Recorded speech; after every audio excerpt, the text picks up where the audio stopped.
Hello there, this is Clone Brother Reviews, and in today's video I've decided to make a second version of my LEGO Elvis Presley minifigure. I found some better parts to use and I think this looks good. So without any further ado, let's get into how to make it.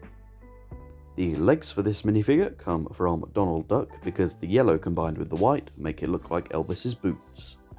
The torso comes from this minifigure, which is called a swashbuckler, and I think it works quite well because of the ripped shirt. It took me ages to find out where this head came from, but in the end I tracked it down. The head you're going to need comes from the LEGO astronaut minifigure.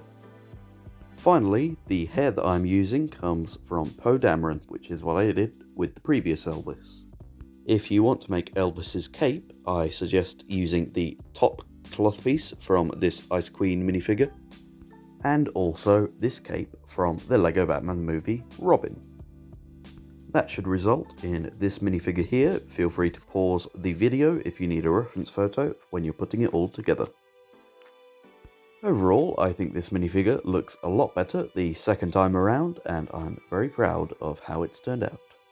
If you have any recommendations for any minifigures you would like to see in the future, feel free to leave a comment down below, or reach out to me on my Instagram. If you've made it this far and you're not already, I'd highly recommend it for you to subscribe. This should hopefully be my last Elvis minifigure, but you never know. If you'd like to watch some more minifigure tutorials, feel free to click on the links which should be on the end screens now. For example, my Elvis video that I did before might be a good one to watch.